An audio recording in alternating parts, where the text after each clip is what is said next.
Hello viewers, আসসালামু আলাইকুম। কেমন আছেন সবাই? আমি রেজাউল হাসান তুষার আছি আপনাদের সাথে। তো আমি আজকে আপনাদের সাথে শেয়ার করব কিভাবে ডকুমেন্ট এবং ছবি স্ক্যান করতে হয়।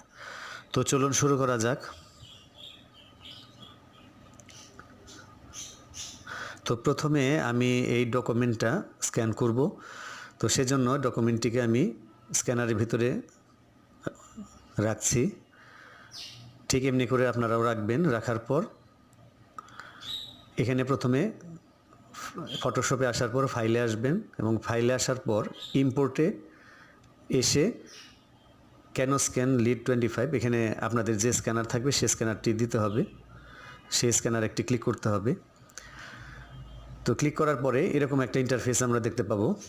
এরপরে আমরা ডান দিকে লক্ষ্য করব, এখানে সিম্পল মোড, অ্যাডভান্স মোড এবং মাল্টি স্ক্যান রয়েছে। আমরা সহজ যে পদ্ধতিটি, সিম্পল মোড যেটা, সেটাতে আমরা করব। তো উপরে ফটো কালার যেটা আছে সেটাই থাকবে এবং তারপরে প্রিভিউ অপশনটি আমরা দেখতে পাচ্ছি, অর্থাৎ ডকুমেন্টটিকে আমরা কিভাবে প্রিভিউ করব, পুরো ডকুমেন্টটিকে আমরা কিভাবে দেখব সেটা প্রিভিউতে ক্লিক করলে দেখা যাবে। এরপরে আসতেছে হচ্ছে প্রিন্ট ডিপিআই। এটা অনেকের আবার 600 থাকে, তো আমার 300 আছে, আমি 300ই রাখলাম। এরপরে নিচে আউটপুট সাইজ ফ্লেক্সিবলি থাকবে। এরপর নিচে পারফর্ম স্ক্যান, অর্থাৎ স্ক্যান যেটা দিয়ে আমরা করব সেই স্ক্যানে ক্লিক করতে হবে। তো স্ক্যানে ক্লিক করার পর এটা স্ক্যান হয়ে যাবে। তো প্রথমে আমরা প্রিভিউতে ক্লিক করলাম। প্রিভিউতে ক্লিক করার পর ডকুমেন্টটিকে এখানে দেখাবে যে কী অবস্থায় আছে। তো প্রিভিউ করে এখানে দেখানো হচ্ছে। তো লক্ষ্য করুন, এখানে আমরা যেহেতু পুরো ডকুমেন্টটিকে সিলেক্ট করে স্ক্যান করব, সেহেতু এখানে অল্প কিছু জায়গা কিন্তু এখানে এই এরিয়াটি সিলেক্ট করা রয়েছে। তো এটিকে আমরা যদি পুরো ডকুমেন্ট স্ক্যান করতে চাই, তাহলে আমাদের পুরো এরিয়াটিকে এই মাউসের সাহায্যে টেনে দিয়ে দিতে হবে। এরপর আমাদের স্ক্যানে ক্লিক করতে হবে, অর্থাৎ যতটুকু এরিয়া থাকবে ততটুকুই কিন্তু স্ক্যান হবে।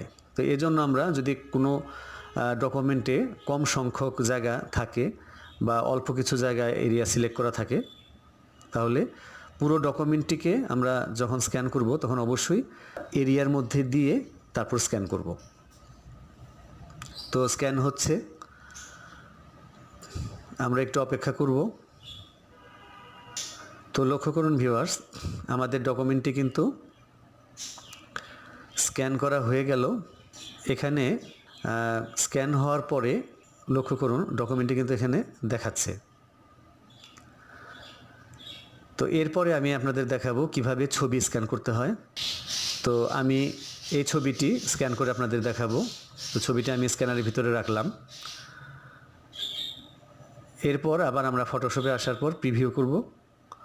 প্রিভিউ করার পর এখানে লক্ষ্য করুন, আমার ছবি ঠিক যতটুকু এরিয়া জুড়ে রয়েছে এই স্ক্যানের এরিয়া কিন্তু প্রিভিউ কিন্তু ততটুকুই দেখাচ্ছে। তো যেহেতু পুরো ছবিটাই আমার এখানে দেখাচ্ছে এরিয়াতে, তো আমরা এখানে আর কিছু করব না, আমরা স্ক্যানে ক্লিক করব। স্ক্যানে ক্লিক করার পর এটি স্ক্যান হয়ে যাবে। স্ক্যান হচ্ছে।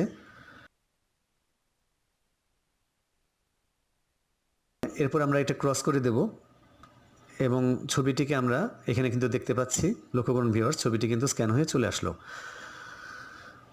তো এমনি করে আপনারা যে কোনো ছবি এবং যে কোনো ডকুমেন্ট স্ক্যান করতে পারবেন খুব সহজেই এবং নিজে নিজেই এটা করতে পারবেন। তো ভিউয়ার্স, আশা করি বুঝতে পেরেছেন। আজ এ পর্যন্তই। পরবর্তীতে নতুন কোনো টিউটোরিয়াল নিয়ে হাজির হব। সবাই ভালো থাকবেন। আল্লাহ হাফেজ।